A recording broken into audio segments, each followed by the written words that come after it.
So Saravanan, நம்ம last ரெண்டு டீம்ஸ்க்கு வந்துட்டோம். ஆமா. GT and LSG, right. புதுசா சேர்ந்த ரெண்டு டீம். ஆமா. ஸோ ஃபர்ஸ்ட் குஜராத் பண்ணிடலாங்களா? குஜராத் பண்ணிரும். குஜராத் பார்த்துடலாம். ரைட்.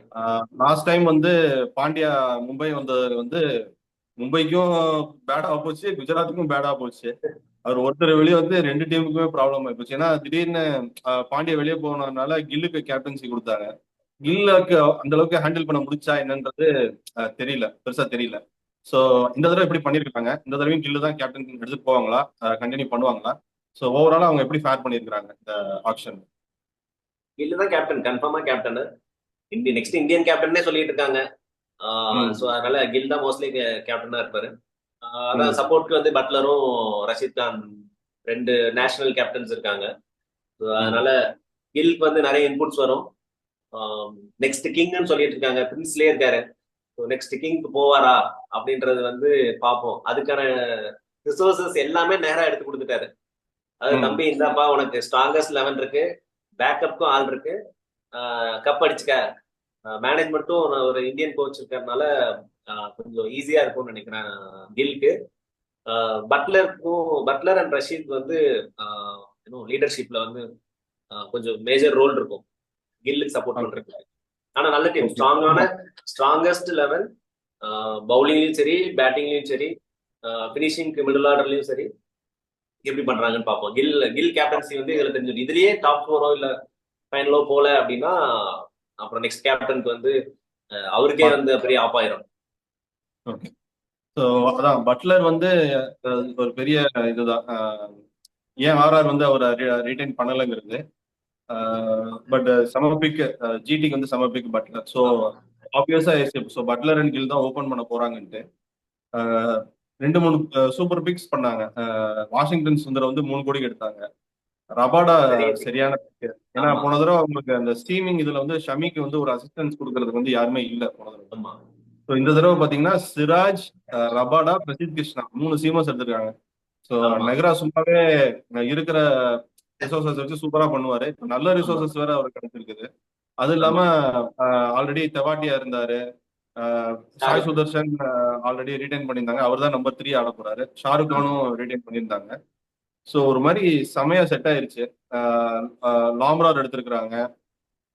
இது பார்த்தா இந்த நமக்கு பேக். ஆமா, இந்த லைனப்ல ரெண்டு பேரு வந்து நல்லா ஆடுவாங்க. அதாவது அண்டர் ரேட்டரான ரெண்டு பிளேயர் அப்படின்னா கிளென் பிலிப்ஸ். அவர் வந்து ம். பெருசாவே ரேட் பண்ண மாட்டேங்கிறாங்க ஐபிஎல்லையும் சரி, ஆமா. நியூசிலாந்துலயும் பாத்தீங்கன்னா அவர் ஸ்பின்னரா யூஸ் பண்ற மாதிரி ஆயிடுச்சு. ஆமா. நம்ம வந்து நம்பர் 4ல ரெண்டு 4 செஞ்சுரி 2020லயே அடிச்சிருக்காரு. இன்டர்நேஷனலே 2 செஞ்சுரி அடிக்கிறார். ஸோ அந்த கிளென் பிலிப்ஸ் வந்து கரெக்டா அந்த நம்பர் 4ல ஆடுற பேலன்ஸ் கொடுக்குற ஒரு பிளேயரா இருப்பாரு. ஏன்னா ரபாடா, ரஷீத் கான் ரெண்டு bowler foreigners, Butler. So Glenn Phillips தான் 4வது. பிளையிங் கேட்ச் கூட இப்ப பிடிச்சாரு, ஆமா. சூப்பர்மேன் மாதிரி. ஸோ அதனால ஆமா. எல்லாமே நம்ம பண்ணக்கூடிய கூட கீப்பர். பார்ட் டைம் நம்ம ஊர்ல வந்து பார்ட் டைம் ஸ்பின்னரா வந்து ஒயிட் வாஷுக்கு நிறைய ரீசன்ஸ்ல ஒன் ஆஃப் தி மெயின் ரீசன்ஸா இருந்தாரு. ஆமா, கிளென் ஸோ பிலிப்ஸ் வந்து 2020ல ரொம்ப அண்டர்ரேட்டடா யூஸ் பண்றாங்க. ஐ மீன் ரொம்ப அண்டர்ரேட்டடா இருக்காரு. ஆனா அவர் ரொம்ப நல்ல பிளேயர். இன்னொன்னு அர்ஷத் ஆர்சிபி கான். எடுத்திருந்தாங்க. ஆர்சிபி எடுத்திருந்தாங்கன்னு நினைக்கிறேன், if I'm not wrong. ஆமா, இல்ல ஆர்சிபில சன்ரைசர்ஸ் தான். சன்ரைசர்ஸ் யூஸ் பண்ணவே இல்லை. ஏன்னா ஆமா. அவங்க ஆமா. நல்ல ஃபாரினர்ஸ், நல்ல நல்ல ஃபாரினர்ஸ் மெயினா ஆடுற 4 பேர் வச்சுட்டாங்க. அதனால ம். யூஸ் பண்ணவே முடியல. ம். ஆடி இருக்கலாம் பிலிப்ஸ் ஆர்சிபில கூட. இல்ல ஆர்சிபில இல்லைன்னு நினைக்கிறேன். ம். ஆஹ் வேற ஏதோ இருந்தா ரெண்டு வேற மேட்ச் ஏதோ ஒரு ஆச்சு. நியூசிலாண்டரை எடுத்து யூஸ் பண்ணாம வச்சிருந்தாங்க. அஹ், பேர் மறந்துட்டேன். ஸோ அர்ஷத் கான் எடுத்துருக்காங்க. ஆமா. அது ஒரு நல்ல பிக். ஆமா, அவரோட இந்த ஆமா. ஸ்மாட்ல வேற 3 கிட்ட எடுத்திருக்காரு. ஆமா. பேட்டிங்கும் நல்ல நல்ல நல்ல ஒரு ஸ்ட்ரைக்கர். கிரிக்கெட்டர். நம்பர் ஆமா. 7ல ஆடக்கூடிய பிளேயர். நம்பர் 7, 8ல வந்து நல்லா பேட்டை நல்லா ஃப்ரீயா விடுறவர் ஜெயந்த் யாதவ் ஒன்று எடுத்துருக்காரு ஸ்பின்னிங்க்கு. ஆமா. ஸ்பின்னர்ஸ் ஆல்ரெடி இருக்கிறாங்க. சாய் கிஷோர் வந்து திருப்பி எடுத்திருக்கிறாங்க. ஸோ சூப்பரான டீம். ஆமா, இஷாந்த் சர்மா சொல்ல மிஸ் பண்ணிட்டேன். அவரும் சரியான அவர் ஒரு லெஜெண்ட், அது நமக்கே தெரியும். அவர் வந்து இப்ப பேக்கப்ல இருப்பாரு. பேக்கப் இந்த சீமிங்ல ஆமா, யாருக்காவது கேஸ் இம்பாக்ட் பிளேயரா யூஸ் அடிபட்டுருச்சு பண்ணலாம். யூஸ் இல்லைன்னா பண்ணலாம். ஆமா, வேற ஏதாவது பேஸ் இருக்கிற பிச்சர்ஸ்ல வந்து அவரை மேக்ஸிமம் யூஸ் யூஸ் பண்ணலாம். பண்ணிக்கலாம். சரியான டீம். நம்ம இதுக்கு சொன்னதுதான், நம்ம பஞ்சாப் சொன்னதுதான். ஒரு நல்ல கோர். பஞ்சாப் இல்ல, நம்ம டிசிக்கு சொன்னதுதான். டிசி மும்பை மாதிரி ஒரு செட் பேலன்ஸ்டு டீம். லீடர்ஷிப்பும் இருக்கு இந்த டீம்ல. ஆல்ரெடி ப்ரூவ் பண்ண டீம் இது. ஸோ கில் என்ன நான் பண்றாரு? என்ன சொல்றேன்னா லீடர்ஷிப் வந்து ப்ரூவ் பண்ணணும். லீடர்ஷிப் அதாவது இன்கேஸ் கில் வந்து ப்ரூவ் பண்ணணும். கில்லுக்கு வந்து இது ஒரு நல்ல ஒரு ஆப்பர்ச்சுனிட்டி. அவருக்கு வந்து அசிஸ்ட் பண்றதுக்கு சூப்பர் சூப்பர் பிளேயர்ஸ் இருக்கிறாங்க. பட்லர், ரஷீத் கான் இருக்கிறாங்க. மெயினா நம்ம நெஹ்ராஜி இருக்கிறாரு. கேப்டன்சி வந்து இப்ப கில்லுக்கு தான் தர போறாங்கிறது ஆல்மோஸ்ட் கன்ஃபார்ம் ஆயிருச்சு. அதாவது அவருக்கு ஒரு அட்லீஸ்ட் ஒரு 2-3 சீசன்ஸாவது அவருக்கு வந்து கேப்டன்சி கொடுத்து பார்க்கணுங்கிறதுல அவங்க கிளியரா இருக்கிறாங்க. நீங்க சொன்ன மாதிரி பட்லர் இருக்கிறாரு, ரஷீத் கான் இருக்கிறாங்க. அவங்கலாம் வந்து ஆஹ், நல்ல எக்ஸ்பீரியன்ஸ் இருக்குது. மெயினா நெஹ்ராஜி இருக்கிறாரு. ஸோ நெஹ்ராஜி தான் என்னை பொறுத்த வரைக்கும் ஹர்திக் பாண்டியா வந்து நல்லா கொண்டு போனதுக்கு ஒரு ஃபைனல் கொண்டு போயிட்டாரு, ஒரு தடவை கப் அடிச்சாரு. ஹர்திக் பாண்டியா ஸோ பேரை நெஹ்ராஜி சொன்னோடனே ஹேங் ஹஸ் பீன் ஆயிட்டா. மிஸ் பண்ணிட்டாரு. ஸோ சொல்லு. அதான் நெஹ்ராஜி ஏன் நான் இவ்வளோ சொல்றேன்னா அவர் தான் வந்து ரீசன். என்னை பொறுத்த வரைக்கும் ஹர்திக் பாண்டியா வந்து நல்லா கொண்டு போய் ஒரு தடவை கப்பு ஜெயிக்க வச்சாரு, இன்னொரு தடவை ரன்னர்ஸ் கொண்டு வந்தாரு. அதுமே லாஸ்ட் பால்ல தான். அவர் போய் சும்மா இல்லாம இருந்தா அதுலயும் அடிச்சிருக்கலாம். சிஎஸ்கேக்கு 5வது கொடுத்து ஆமா. எம்ஐயோட ஈக்குவல் பண்ணி விட்டாங்க. ஸோ நல்ல கோர் செட் ஆயிருக்கு, நல்ல இதா இருக்கு. கில் வந்து நல்லா கத்துக்கலாம் அவருக்கு வந்து இது ம். பண்றதுக்கு. என்னை பொறுத்த வரைக்கும் 7.5 கொடுப்பேன். 8 கொடுக்கலாம். பட் கேப்டன்சிக்கு வந்து அந்த அளவுக்கு அவருக்கு எக்ஸ்பீரியன்ஸ் இல்லாதனால அவர் ப்ரூவ் பண்ணாருன்னா இன்னும் பெட்டரா இருக்கும். அதுக்குண்டான எல்லா ரிசோர்ஸஸும் அவருக்கு இருக்கு.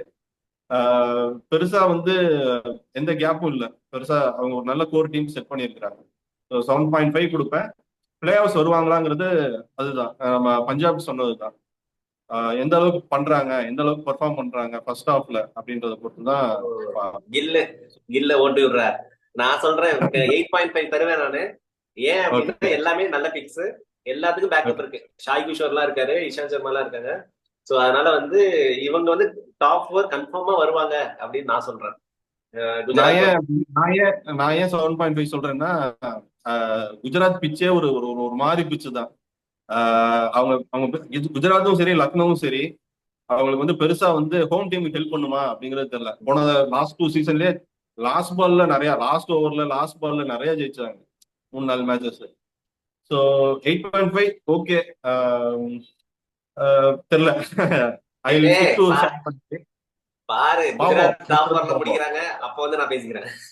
அப்போ பேசிக்கலாம். ஆ. ஸோ